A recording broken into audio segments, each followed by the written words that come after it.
Hi. So I was going to tell you about the Visible Human project of the National Library of Medicine. The National Library of Medicine is a part of the NIH, the National Institutes of Health. They say, and probably it's true, it's the largest library in the world. And even though if you don't think of it that way, you use it on a daily basis because they provide PubMed and Medline. They also provide many other things, and among them is the Visible Human project that they have started some 20 odd years ago. And I have worked on several phases of it, and I'm going to give you an overview of what has happened since then. So it all started in 1986 as they are a repository, a library. As soon as the world became more or less digital, they were considering any kind of digital information. Back then, it was just a vague thought that digital images could be stored and retrieved and useful. But then in 1986, they included it in the long-range plan, and then very, very slowly in 1989, they started planning. Project officer was Michael Ackerman, he still is, and there were many problems with that. They didn't really know how is it going to become available. What are they going to do with those with the data? But anyhow, they got the budget, and in 1991 they awarded the contract of acquiring a full male and female data set to the University of Colorado, Rick Spitzer and David Whitlock. Now, how do you find a body? They wanted a fairly healthy, full body, very fresh, and the very first specimen was the Visible Human male. Quite a bit of controversy. He was a convicted criminal in Texas. He was on death row and was actually sentenced many years before this happened. He had stayed 12 years on death row, and the chaplain convinced him to donate his body to science. All this was not known. It was dug out by muckrakers, by journalists, but now it's public knowledge, and it was confirmed by the National Library of Medicine. So he was executed in '93, and everything was ready, prepared by the University of Colorado. He was flown back to Colorado, and they started processing the data, and within less than a year it was released. That was the very first ever full body data set. People have worked with cryosections. I'm going to explain what that is, but nobody has done a full body before that. It consisted of a set of an MRI before the freezing of the cadaver, which actually didn't turn out that well. There were several problems with the fields of view, and it was in the early 90s, so MR imaging had some limitations. They did a set of CT before freezing, and then another one after they froze the body. And then the body was embedded in a sort of a solution of antifreeze at minus 20 degrees. And cryosectioning consists in encasing this encased block is being actually shaved, and at like 20-50 microns. And after several excursions of the blade, the whole thing stops. They clean it with alcohol, and they take a picture. So they, as they go, the material itself is discarded. All that's remaining is the photograph. And so they acquired 1,871 photographs at this resolution, 2040 by 1216. Now, I want to impress on you a little bit what this 15 gigabytes mean. Most of you have it in your pockets, but it wasn't the case in 94 when it was released. I was finishing my postdoc at the University of Washington, and I had my very first grant, and I purchased my very first hard drive for $3,000. It was 3 gigabytes, and I was the biggest kid on the block.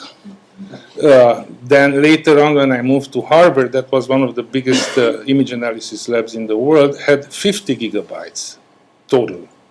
So 15 gigabytes was quite a lot, and it took several days to fetch it via FTP. So it was, and then how do you display it? What do you do with it? It was very complicated, and it took years to figure that out.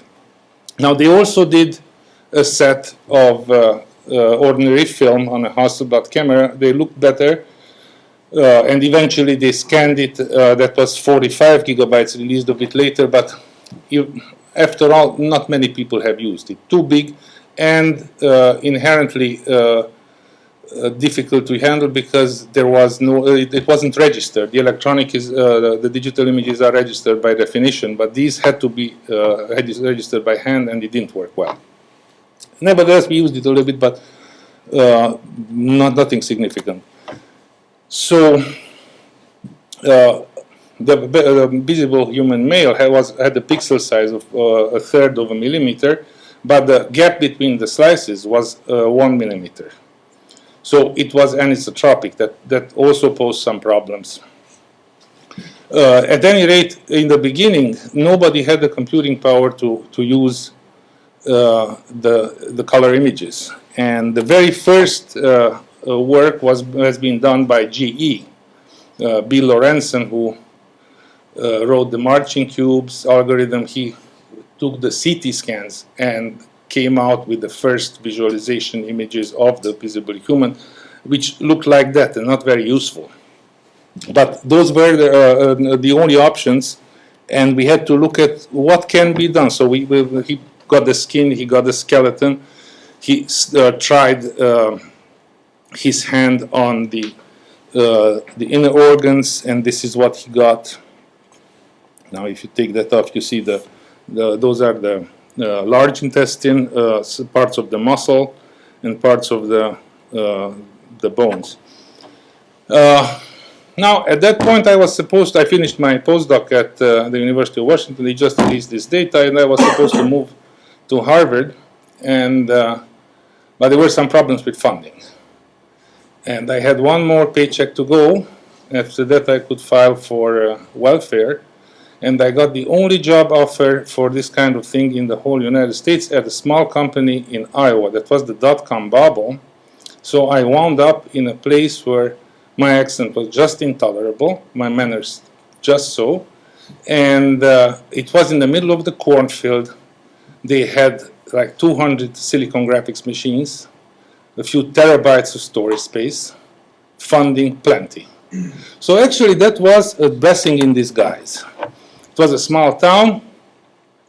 I had all the hardware in the world. I had a couple of brilliant computer scientists because there was a small university there. They just graduated. And I had a whole army of veterinary students who needed, they had no moonlighting jobs like in a big town. So I had people with good knowledge of anatomy who died of making an extra buck. And so I had tens of people that could help me with segmentation.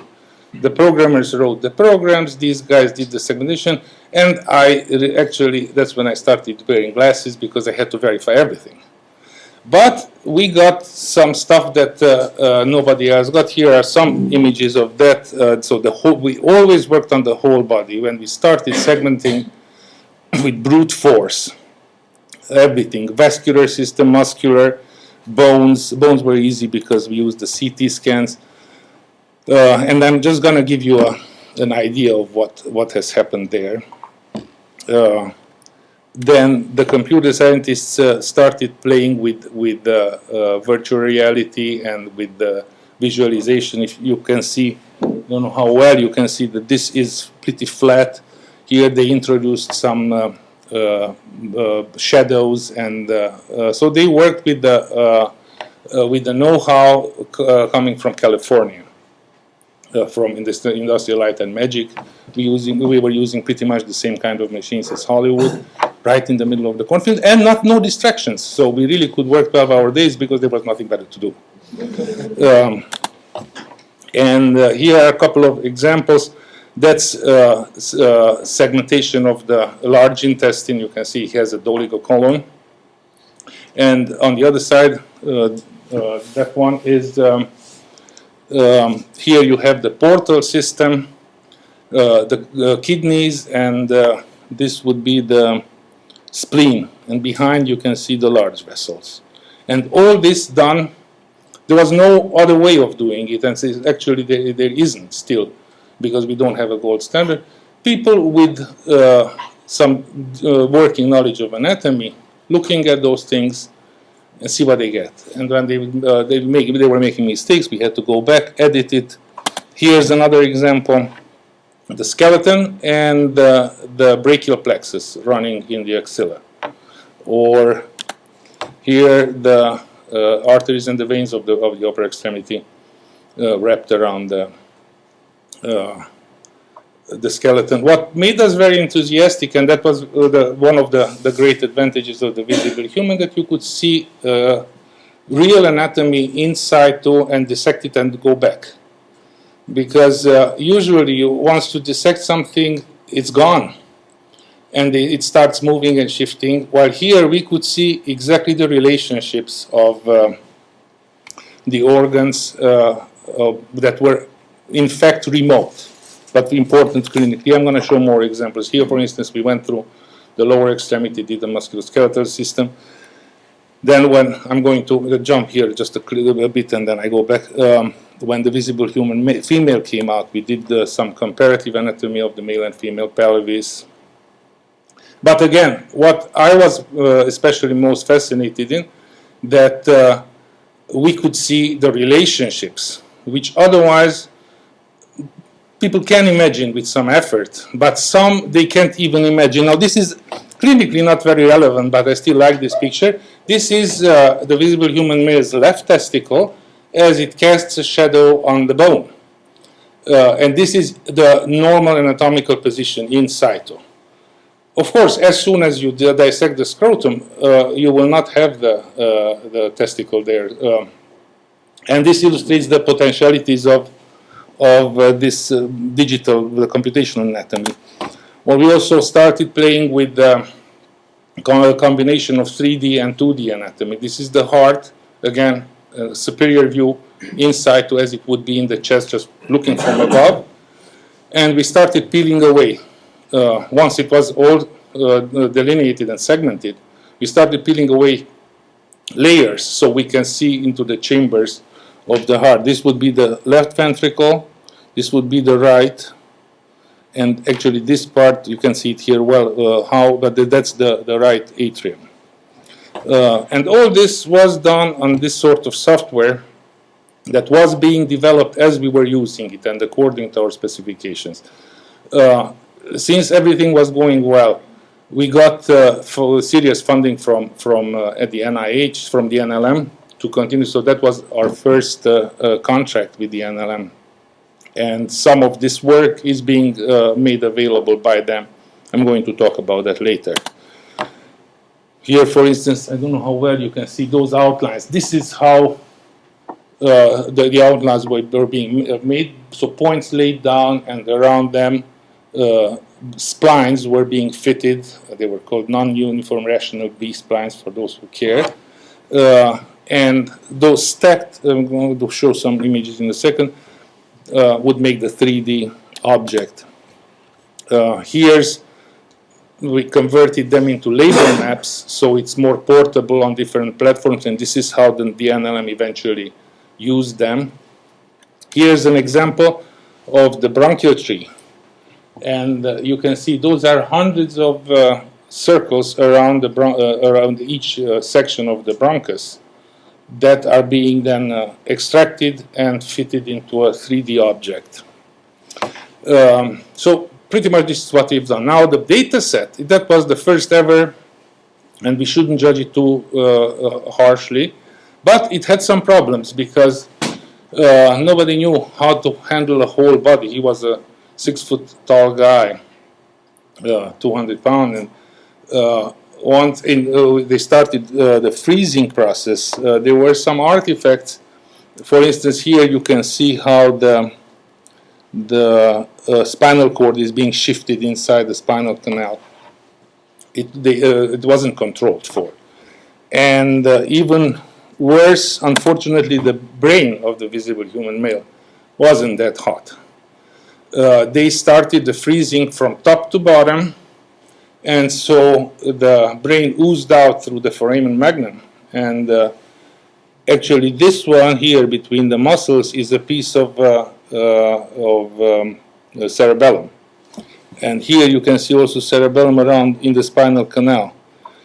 So that wasn't really good. But then came the visible human female, and a year later, she was a volunteer donor. She died of a heart attack, and apparently it was her wish and conveyed by her surviving husband that she will be visualized and immortalized in the Visible Human Project. And then the same University of Colorado did processed that data, and a year later, a year after the Visible Human Male, they released it. They did some changes according to what we've learned from the first data set. Essentially, they did the same CT, MR and CT fresh and frozen, but they took pictures at 1/3 of a millimeter, so now we got isotropic voxels, which in turn cranked up the volume of data. It was 45 gigabytes for a shorter person. But much nicer data, fewer artifacts, and isotropic voxels, as I said. The brain this time looked quite a bit better, still not good enough. It still feels you can't see any subdural space, but not so bad herniation. A little bit, it's still there. Much better color definition, and quite a bit more useful. Here I have some. Let's see if they work. Some we'll scroll through real quick through the data set, so you get an idea, because there are some developments to it later. These are the reconstructed. The original were again acquired in this plane, in the axial plane, and some close-ups.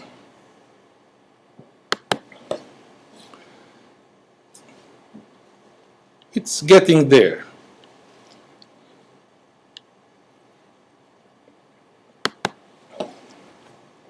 And here, for those of you who are more interested in the thalamus, this is an oblique view. There is no such standardized section through the brain, but it's quite useful.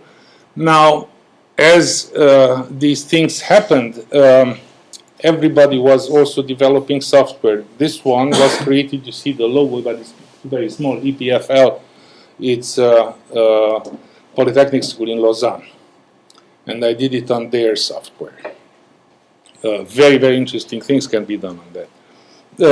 Now, in addition to this, we started exploring the possibilities of the data, because for the first time so much was available and complete data set. See what we can get, and we started slicing it in any which way possible to see what is that we can visualize. Here, for instance, that's a straight cross section through the chest. That would be the so imagine the body facing away from you. The head is here, the feet toward you, and the nose up. So this would be the right side as the left side, and this would be then the right lung. This little dot is either the diaphragm or already a little bit of the liver. I can't be sure. This is the aorta. Right ventricle, left ventricle. And for instance, I used that EPFL, the Swiss software, to do the following thing. This is a sagittal section. Right about here is what the section you saw. This is a plain sagittal section. And I picked a trajectory, this white, curved the trajectory that was pretty much along the line of the vena cava, the superior inferior vena cava, and the right atrium. And intersecting the whole data set with this surface, with this curved surface, you get what you have here on the left-hand side. So here you see the IVC and the SVC going through the right atrium. This is how catheterization is possible, because it is a contiguous thing. You just need to navigate, but it's not that difficult. And it's the first time that it can be visualized. People do understand it, and while you train, that's what you are trained for. This is the portal vein here. But it was the first time that we could actually show how it works. Here's another example. Salvador Dali would have liked it if some of you might know his painting of Jesus Christ as seen by the Father from above. Now, here, that's a curved plane, curved trajectory through the arms of the visible human. And if you intersect it with a perpendicular plane, you get a cross-section of Jesus Christ. If you can put in another curvature, at that time it wasn't possible, then you actually could stretch out the arms. And from there, it's a couple more steps. It's not trivial, but it shows that it's possible to see function, mechanical function. So this is what I can show what everybody has done, because there's a lot that has been worked on. But these were the first, what would we say, 6 years. There were 3 conferences held in Bethesda, and people worked very hard on it. And it became clear what the advantages are of the visible human and what are the limitations. In the first place, the brain wasn't good, and we really needed a public domain brain. UCLA had a few very good ones, but was one unpublic domain to this day. The vasculature wasn't filled. The nerves couldn't be seen well. The peripheral nerves, the cranial nerves, they were almost the color of the fat. And that's when the NLM decided to do a feasibility study for better techniques and how costly would they be. And they put out this request for proposals for the visible human anatomical methods. And this is when we got the second, at that time I was already at Harvard, and we got the second, that was the third contract. In fact, they funded us only to do some samples and to show that the technical problems are solvable within a reasonable range. And we were quite lucky. We worked with the University of Utrecht, Berend Hillen, and we used the head of a 66-year-old volunteer donor who had no pathology in the head and the neck. And actually, everything went so smoothly, usually it doesn't, that we got the data of a full head. So instead of just delivering, the deliverables were just some samples, a few hundred slices here and there, so 2 or 3 contiguous slabs. We had a full head at a much higher resolution, 147 microns. 147 microns and same interval. And you can see the images were the same size almost as for the visible human entire body. This was only the brain. We did these almost 1,500 sections, CT scan at a 0.5 millimeter, and T1, T2, and proton density at 3 millimeter. isotropic. We also we offered to do feasibility study of histology at the full brain level, and I'm going to show you some images in a second. We acquired, that was very expensive and very difficult, a slab, a contiguous slab of 69 slices at 50 microns, which were after that scanned with a special technique at a private company in Vermont that uses a microscope that has a computer-driven carriage, and it acquires each field of view and moves on. Of course, if you do magnification of 5 times or 20 times magnification, you get depth of field. So you have to also reslice again that 50 microns into 2 microns. And so they acquire for one image 20,000 fields of view. Then they stitch it back together, and then you get a, I don't know, 6 or 8 gigabyte image per slice, which there is no software, commercial software to display it with. They can display, they have the whole proprietary one, but still it can be used, but it works, and it actually might be helpful, and we are going to get there. So we did this with the staining and scanned it at 60 times magnification and at 2 microns per pixel. Actually, we had 69 slices, but we only did 2 because it was very expensive and they weren't willing to give us a break for, it takes like a week or 2 of continuous work, plus how much debugging to get it done. So there are 2 available there at the National Library of Medicine, and roughly this is what it looks like, the data set. Now I'm going to walk you through it. We have the CT, a little interest, but it's very important for technically to have the bones, and you can use it everywhere. Then once you have the bones, you can move it onto the MR and onto the cryosections. The MRs and then these are the cryosections. As you see, we filled the vascular tree, and it worked very, very well at about 2 millimeter vessel size. And no overfilling, so it didn't ooze into the tissue. Now this is what we got here. This would be the cryo, T1, T2 proton density, and these are the resliced, reformatted in the coronal and sagittal plane. Here's a close-up just to see about how, and the data is very homogeneous, so I didn't pick anything special. Pretty much this is the whole data set. This is how detailed it is. Here's a little bit larger view of a section. And now let's see if I can get these to work. I'm going to walk you through the data very briefly. Yeah, it works.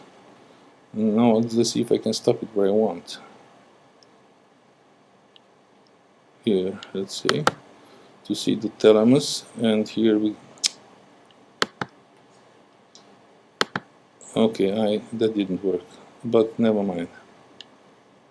Next time. Here's in the coronal plane. So it's hard to tell which one is the native plane and which one is reformatted, because it's very high resolution, and it's also isotropic. I'm gonna try to stop it at the thalamus just for the kicks, and it worked this time. And here's in the sagittal plane.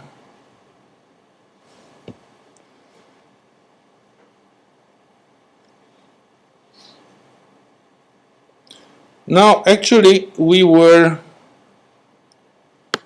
made a mistake too, because as I said, we only planned to deliver a few hundred slices, and we used a digital camera that was available in the lab. Didn't think much of it Fortunately, I had on me Hasselblad with film. And actually, this is how good the data set was. Now you have good color resolution and really high no pixels, nothing. We would have gotten a lot more information, but we weren't prepared for it. It was too good. We weren't prepared to actually take advantage of all this. So I only have a few samples, and meanwhile, right after that, after we finished this data set, Phase 1 company in Denmark came out with a digital back for the Hasselblad, which produces images of this quality electronically. So you don't need to scan, nothing, not even, it's expensive, but not that much compared to the price of the whole project. So again, I'm going to go back to show you the MRs and the cryos so that we can talk a little bit about this one that hasn't been actually taken advantage of. No wonder. So in addition to what I shown you, we did the 69 slices at 50 micron, and it was stained. So as you can see, what's stained, what's darker is white matter. And I'm not going to tell you who will very much, I hope, will like this. So we get this, and if we zoom in, and this is not the real thing, it's something that I can display on a, and I'm not done. So this is white matter. All those are fiber tracts. And of the whole brain. Okay, but don't forget that one image is 6 gigabytes. That's all right. It's not really all right. So we really have to pull our phones for our iPhones for that. And then how do you manipulate it? Then you have to register it. Those are registered, but these you can't because actually these are physically harvested. I bought some tape from NASA that sticks at minus 20 degrees. And you physically put it down on the specimen, push it down, and then you go with their electronic blade and cut it at 50 micron, take it off, put it on a cylinder, blow dry it.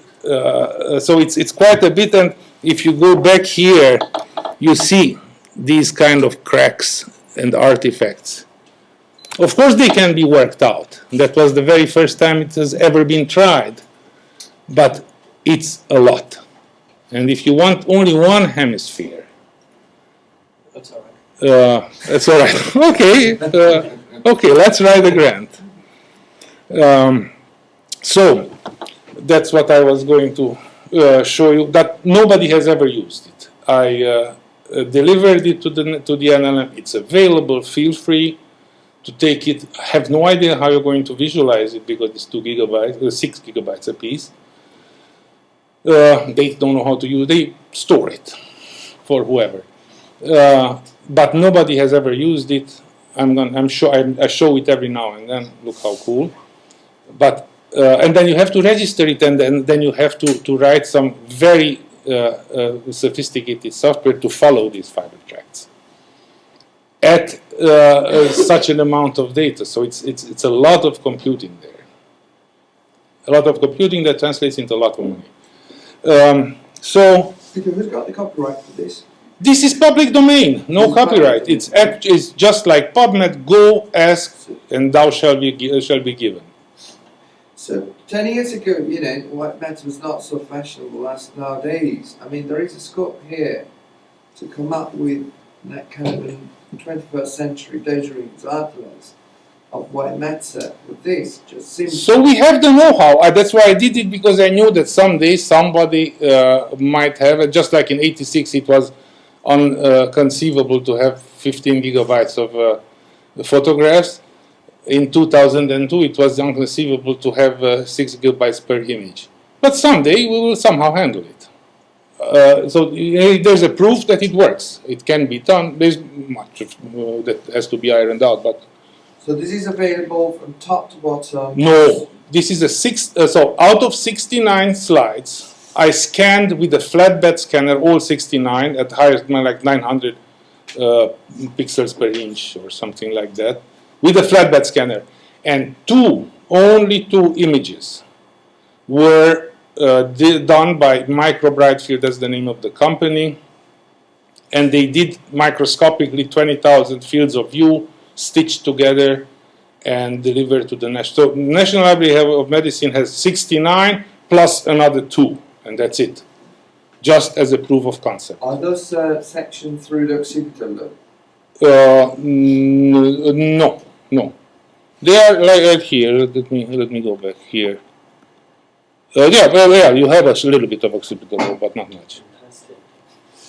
But it's for your purposes, you can't get any, you can't squeeze out anything from it because there are only two images and 69. Would you be able to zoom in into the occipital lobe or the calcarine fissure? Of course. Well, at this level, this is that's what I have. I can give you this 900 dpi scan, and you can zoom in any which way. I just picked that. And I don't have them handy all, but at Harvard they are in archive and they can dig it out. So they dug it out for me now for this presentation.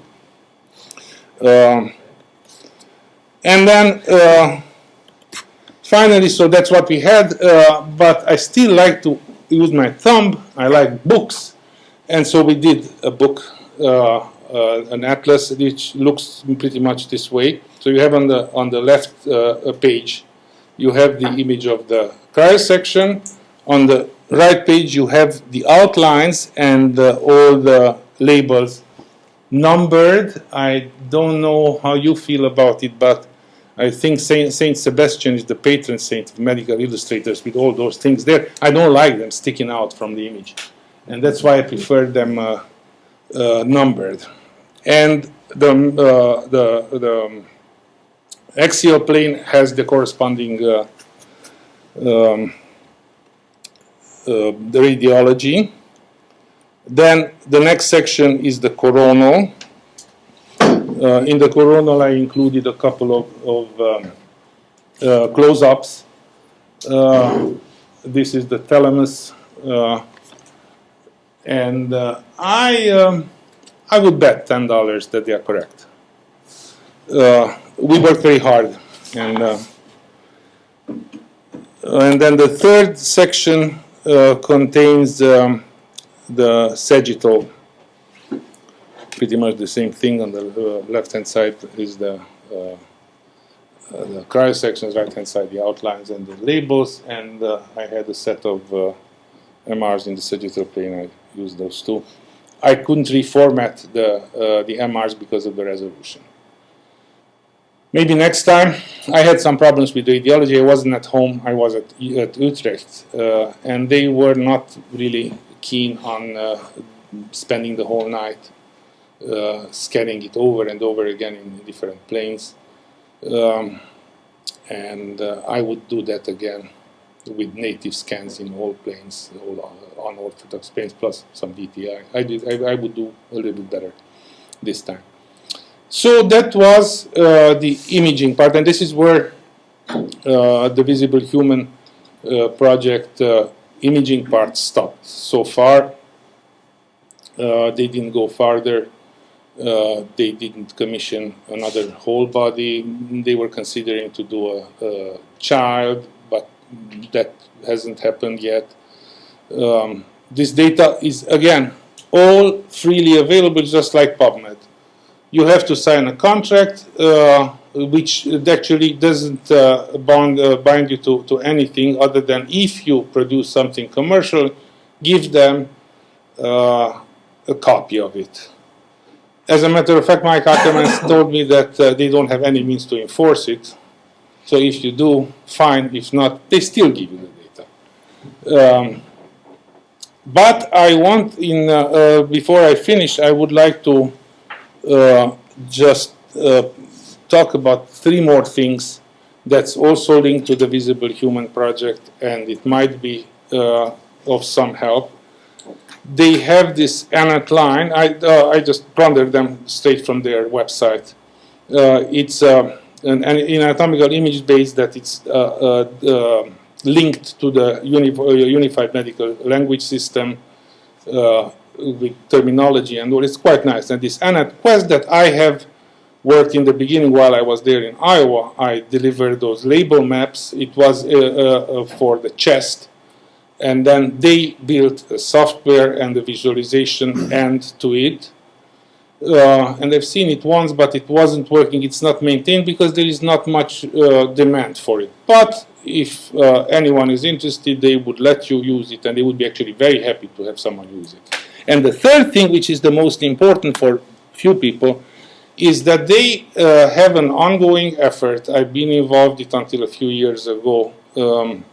This Insight Toolkit, it's a multi-center ongoing project linked to the visible human. They are computer scientists from 6 universities and GE, and I was the giraffe, the anatomist, and I was explaining them what exactly is that they are looking at, who are developing software for segmentation, registration, visualization, what have you. It's an enormous database, but it's a bubble tower because it has no user and no it's strictly for developers. But it's there. There's the website itk.org. It's all open source, and whoever is a computer scientist or has access to a computer scientist actually can save himself a lot of money by tapping into this resource. But it's not for end users. So, in conclusion, it's public domain, so it's free, and it has the anatomical data, the male, the female, and the head. It has this medical education material, which is the least used, and it has this ITK, image analysis tool. And that would be the Visible Human project in a nutshell. Thank you very much.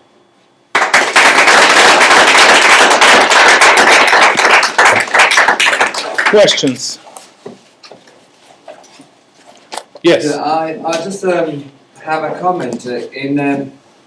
I'm not ashamed to say that the first time I hold a mouse in my hand was in 1995. Well, then I'm a veteran because I did in 1992. Too, right? Yes. And I was thrown in front of an SGI machine, given 3 commands, and now go and run with it. Okay. So I switched on. I still remember the first day I switched on the first computer, and one of the things browsing through internet was finding these images from the Visible Human project. Oh, so it did make its way to Europe? And that's where actually, well, I put it in my medical thesis. And that's where I fall in love with anatomy and digital. So you're part responsible for me getting into. I'm glad to hear that. You're one of the few ones. So this is, but I want to get to the point, which is we produce wonderful images, and these images sometimes promise to deliver things that somehow they at some point fail, either because of technical issues, etc. So you have this data set, and I wonder what, if you could go back, how you could use it to teach anatomy, to popularize, to involve medical students. So are there any universities that are using the Visible Human project to teach anatomy? Well, they are, but still the best anatomy teaching is with a good cadaver and few students around it. This is just frosting on the cake for that. So you can't actually get around this. For teaching anatomy, you need the real thing. After that, for teaching radiologic anatomy, for teaching more sophisticated things, for teaching biomechanics, yes, very much yes. But I don't see how. I did teach anatomy at the University of Washington at BU for 2 seasons and for 6 at Harvard. And let me tell you, the more cadavers you have, the fresher they are, the better. That's unfortunately not possible in Italy. I know. I know. So these kind of things would be very, with all these kind of blended learning and distant learning that's become very popular. So these kind of researches are very useful. But is there any way we could use those images to create, for example, an application for iPad? Of course. So these things can fade from the anatomy to the MRI, to the CT scan. Oh, that has been done, and one of the brain atlases that Harvard has developed has that cross-reference with 3D and radiologic anatomy. And these kind of images, actually, I didn't talk about it. This one, for instance, or these are 3D, and you can turn them around, you can manipulate them. And there was Mosby has commissioned us to do a series called a dissectable human. Yeah. And I don't think maybe it's still in print. We've done that at EAI in Iowa. But it's not digital, isn't it? It's not on iPad. No, it's not. No, it's an olden days, 96, 97 CD. But all those are digital images, 3D models. Now, the problem is here that is not public domain. That was owned by EAI. And EAI was a public company during the dot-com bubble, and it has been sold, and it has been sold again. So actually EAI doesn't exist anymore. Where is their archive? Whether they are willing to give it away, because if they would ask you some cutthroat prices, but they might. Your atlas, the images where you have the images of my atlas. MRI, the CT. Those are all as you see, not as you see, but the raw data is public domain. It can be redone. What I have done here. It can be redone on the spot. Here, these are all public domain. The CT, the MR, the cryo, and these samples of. What's possible to do is to reshape the brain that we have in the iPad application. Yeah. So what I'm thinking about, well, for neuroradiologists, it would be very helpful to start with the MRI on just an image like that, and be able to to fade into the anatomical, just like that. It's not 3D at all. Has to be one imposed on. That is not difficult to do. That can be done. Has someone done it? I mean, they have tried. Many groups have tried that, and they try to sell it, and they try to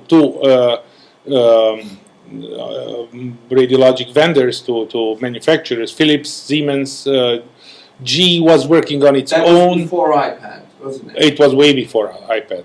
So are you aware that anyone is trying to do that for iPad? Right now, I'm not, but you haven't seen it. I haven't seen it, but I'm pretty sure that people are keen on it. They don't use this data. I don't know for what reason. So cryosections are not used. In the first place, they are more difficult, so they are bigger and heavier computationally. Then segmentation is much more labor intensive. It shouldn't be, because actually you should be able to move these the segmentation, the label maps from one to the other, and then do some editing, but it hasn't been done. People are putting a lot of effort into automatic segmentation algorithms, so they want to automate that, but it doesn't work right now.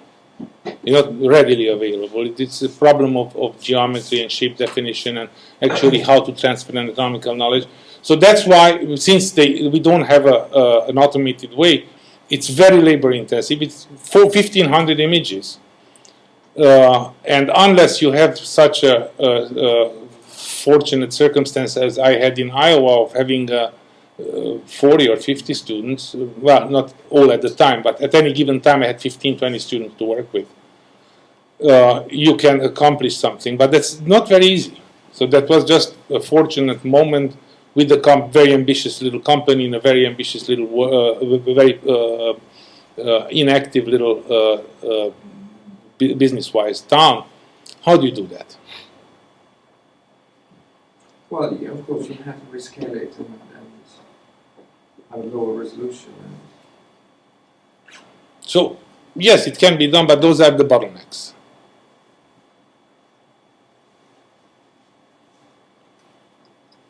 Any other questions? Yes. Got another question. Could you write a small piece for the special issue of the occipital lobe about the Gennari lines and the white matter of the occipital lobe? So consider that you have a couple slides going through this. Let me show you, and perhaps we can do it together because I don't even know how. So I never thought of it, how to focus on that. But well, I can see the clarifying fish. Oh yes, but what is that we? Of course, you have that. Now I can zoom in here, but I have them upstairs. Yeah, let's talk about it. I've never seen these main images published. That's the other thing. Well, I must say I published them once, and since there was not much interest, I just let them drop. You but need it a high resolution there. It's logical. Well, actually, not really. It doesn't look good in that publication. It was for MMVR, and it was published in Medline, but had no. So they are virtually unpublished. Yes, you're right. I can ask for the whole set from the Brigham, and I can ask and get it, and then we'll see what we can do with it. How difficult would it be to redo the brain somewhere else, like here at King's? Well, what kind of a techniques? The technique is, so we have a good handle on that. I've done actually a small fellowship at Uppsala, where I first learned how to do it, and then I did this whole thing with Berend Hillen at Utrecht. He's now at Nijmegen, and I'm sure he would be again available. I think he's retired or he's retiring soon, but why not come back for a spell? You need a cryotome, a special cryotome. You need a cryotome. Now that is a problem. I had one at Harvard. He has one. That's an expensive thing, and now they had a very good cryotome made in Sweden, but that company sold to Leica. And they revamped it, and that's a huge, very expensive thing. It's, I think, last time I checked, was $500,000. I think it's an even overpriced thing. Japan is using it for something. The Japanese scientists. Other than that, there are very few. There were like a half dozen in the U.S. Because one of the immediate thoughts is actually use this as a validation of tractography. Absolutely. Absolutely, but it's very expensive. So you need a whole lab. You need so it's about as big as 3 of these tables, and you need room around it to walk. Well, we don't need to hold one. I mean, we can go with the head somewhere where it's available. Well, we scan it here first, so it does. Well, that is something to look at, and Rauschning has retired. He had a very good one. He was the pioneer of that in Uppsala, but he's retired. Did someone take over? I doubt it. Berend Hillen has retired, or is retiring, or I can ask him. And I don't know who else is there who's doing cryotome for this small stuff. But so. These are the options, but it takes dedication. So someone who is willing to put in the time and the effort, and you can always find someone. I'd be one, but you need an ongoing funding for that. How long does it take to acquire one of these slices? Oh, you mean the? Well, we worked on. It was one day that we like 3 hours to. We did the no. It's not like that. 3 hours to get the slices, 69 only. And then it was several days to go through the process of staining. Now multiply this by 2,000, and then you get some. So what would we say? For 69 slices, we probably spent a week. Plus another, I don't know, a week or two was for each slice to plug through this computer-driven microscope and get the image. Not this. This is actually a phony image. I put it in a flatbed scanner that's real tissue scanned. That one, but that from a quantitative vantage point is not very useful because I have no measures of the distortion of a flatbed scanner. It is completely arbitrary, so you have to register it with all this and register it one to another. And at that resolution, let me tell you, that is an enormous problem. Any other questions? Then thank you very much.